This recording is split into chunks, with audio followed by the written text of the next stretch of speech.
మనము ఏది కోరుకుంటే అది వాస్తవానికి. ఎదుటి వ్యక్తిని చూసి మనం అట్లా ఉండాలి అనుకుంటే మనం ఏం చేయలేం. ఎందుకు అంటే అదే వచ్చింది ఇప్పుడు. ఇప్పుడు నేను గత వీడియోలో కూడా నేను ఒక విషయం చెప్పా. రిటర్న్ గిఫ్ట్స్ అని, వివాహాలు అని చెప్పి ఎవరో కామెంట్ కూడా పెట్టారు పాపం. గురువుగారు మీరు చెప్పింది 100కు 100% కరెక్ట్ అని చెప్పి ఫేస్బుక్లో ఎవరో కామెంట్ పెట్టారు పాపం. ఎందుకంటే డబ్బును మనము కాపాడాలి. తప్పకుండా అది మిమ్మల్ని కాపాడుతుంది ఖచ్చితంగా. ఇది వెనకటి కాలంలో మా బామ్మ అంటే మా నాన్న వాళ్ళ అమ్మ నాకు చెప్పినటువంటి మాట ఇది జనరల్గా. ఎందుకంటే పెద్దవారంటేనే ఒక పుస్తకం. అప్పుడు తను ఎన్నో విషయాలు చెప్పేది ఆనిముత్యాలు. అప్పుడు వినేటువంటి ఓపిక లేకుండా బ్లడ్ అట్లుండే. ఇప్పుడు తను లేదు. ఎవరికైనా అంతే. ఒకటే చెప్తున్నాను, పెద్దవారు ఉంటే వారి దగ్గర ఒక మినిమం ఒక 1 అవర్ లేదా half an hour time spend కేటాయించండి. చాలా విషయాలు తెలుస్తాయి. ఎటుగుడుక డబ్బులు ఉన్నాయి అని చెప్పి ఇప్పుడు పిల్లలకు అధిక మొత్తంలో డబ్బు ఖర్చు పెట్టడము. ఉదయం టిఫిన్ దగ్గర నుండి నేను అంటే నా దగ్గరకు వచ్చేటువంటి క్లయింట్స్ ఒక అత్తగారు బాధపడింది.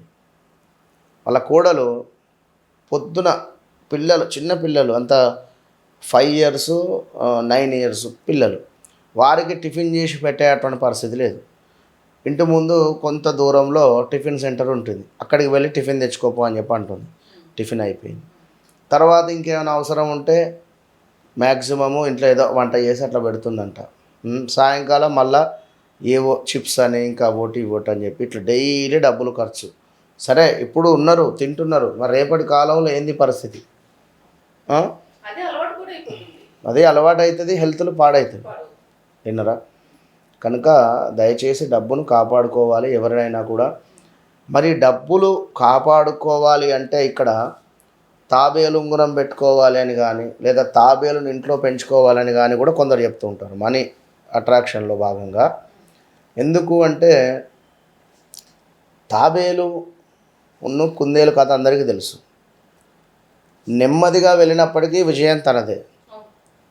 అయితే తాబేలు ఉంగరంలో మతలబు ఏంది అంటే వాస్తవానికి కూడా విషయం ఏమిటి అంటే తాబేలు ఉంగరం మనం ధరించినట్టయితే డబ్బు ఖర్చు నెమ్మదిగా అవుతుంది, ఖర్చు ఎక్కువ కాకుండా ఉంటుంది.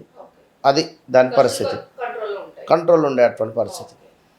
మరి ఖర్చులు కంట్రోల్లో ఉండేటువంటి పరిస్థితిలో భాగంగా మరి మనకు ఏమైనా ఆకస్మిక ధనం కానీ లేదా మనీ రిలేటెడ్ ఇష్యూస్ ఏమైనా ఉన్నా కూడా, మనీ రిలేటెడ్ ఏమైనా మనము ఎవరికైనా డబ్బులు ఇవ్వాలి అన్నా లేకపోతే లోన్ ప్రాసెస్ ఏమైనా ఉన్నాయి అనుకున్నా మనకే ఎంత ప్రయత్నం చేసినా ఎక్కడొక రూపాయి పుట్టడం లేదు అన్న. ఇప్పుడు మనం చెప్పేటువంటి యొక్క యంత్రాన్ని వీరు గ్రీన్ కలర్ పెన్తో డ్రా చేసుకొని వైట్ కలర్ ఒక మామూలుగా ఇంత సైజులో ఉండేటువంటి వైట్ కలరు పేపర్ మీద డ్రా చేసుకొని చక్కగా కూడా దానిపైన ఒక 5 రూపీస్ గోల్డ్ కాయిన్ పెట్టుకోవాలి. ఇప్పుడు 5 రూపీస్ గోల్డ్ కాయిన్స్ కలర్లో ఉంటున్నవి కదా, ఆ యొక్క గోల్డ్ కాయిన్ను ఆ యొక్క యంత్రం పైన పెట్టి దాన్ని మడవాలి. తక్కకుండా మడిచేసి మీ యొక్క పర్సు ఏదైతే ఉందో పర్సులో పెట్టేసుకోండి. లేదు ఆడవారు హ్యాండ్ బ్యాగ్లో పెట్టుకోండి. మరి నేను వ్యాలెట్ వాడటం లేదు, అది మీ ఇష్టం, నేనేం చేయలేదు. పర్సులోనే పెట్టుకోవాలి. కనుక పర్సు అయినా కొనండి కొత్తది. ఖచ్చితంగా పర్సు మెయింటైన్ చేసేటువంటి ప్రయత్నం చేయండి. ఎందుకంటే ఆ పర్సు కూడా మనకు లెదర్ కావచ్చును, ఇలాంటివి అంటే చాక్లెట్ రంగు కానీ లేదా మనకు బ్లూ కలర్ కానీ ఇట్లాంటివి ఉండేటువంటి విధంగా చూడండి. చూసుకొని ఆ యొక్క పర్సును చక్కగా కూడా ఈ యొక్క మనం చెప్పినటువంటి యంత్రాన్ని దానిపైన ఆ యొక్క 5 రూపీస్ కాయిన్ యొక్క ఆ కాయిన్ పెట్టేసి చక్కగా కూడా మలిచేసి ఆ యొక్క పర్సులో పెట్టేసుకోండి. ఇట్లా మీరు ఒక 11 రోజులు చేయండి. డైలీ కాదు, ఇట్లా 11 రోజులు టెస్ట్. ఇది ఇప్పుడు వన్స్ మీరు యొక్క యంత్రాన్ని గీశారు, పౌచ్లో పెట్టుకొని ఉన్నారు, వితిన్ 11 డేస్లో మీకు ఎక్కడి నుండో తప్పకుండా మనీ అనేది వైబ్రేషన్ రూపకంగా తప్పకుండా జనరేషన్ అవుతుంది. ఇక కొందరు ఉంటారు మేము ఎప్పటి నుంచో చూస్తున్నాము, వీళ్ళు వీళ్ళు ఏంది అసలు ఇట్లా చెప్పేది ఏమిటి అనేటువంటి వారికి కూడా టెస్ట్ చేసి చూసుకోండి. ఎందుకు అంటే అవును 11 to 21 డేస్ అనుకుందాం. ఇప్పుడు ఒక ఆరోగ్యం ఖరాబ్ అయింది, ఒక గోళీ వేసుకోవాలి లేదా ఒక డాక్టర్ దగ్గరికి వెళ్ళి కలవాలి. ఇంటెన్షన్ ఏముంటుంది? నాకు నయం కావాలి, ఈ డాక్టర్ దగ్గరికి వెళ్తా, తప్పకుండా నాకు నయం చేస్తాడు అనే ఉంటుంది. కానీ వీడు ఎంతమందిని చంపిండో, ఇప్పుడు మంచి చేస్తాడో చేయడో, వీనికి ఇంజక్షన్ చేస్తుందో రాదో, ఇలాంటివి ఎన్నో డౌట్స్ పెట్టుకోకపోతే నీకు అదే అవుతుంది. చిన్నతనం నుండి కూడా మనం అంతా నెగిటివ్లోనే ఉన్నాం వాస్తవానికి.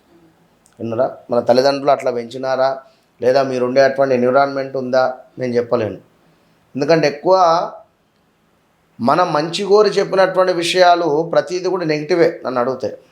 విన్నారా? జాగ్రత్తగా వెళ్ళు, అక్కడ మూలమలుపు ఉన్నది, మనకు వెహికల్స్ వస్తవి, లేదా నువ్వు జాగ్రత్తగా స్కూల్కి వెళ్ళి జాగ్రత్తగా రా, మెట్లు దిగేటప్పుడు జాగ్రత్తగా మెట్లు దిగు, ఇవన్నీ చెప్తూ ఉంటే మన మైండ్లో అవే ఉంటాయి. ఆయన మెల్లి జాగ్రత్తగా దిగాలి, జాగ్రత్తగా పోవాలి, జాగ్రత్త ఎప్పుడు అడ్డం పడుతుంది.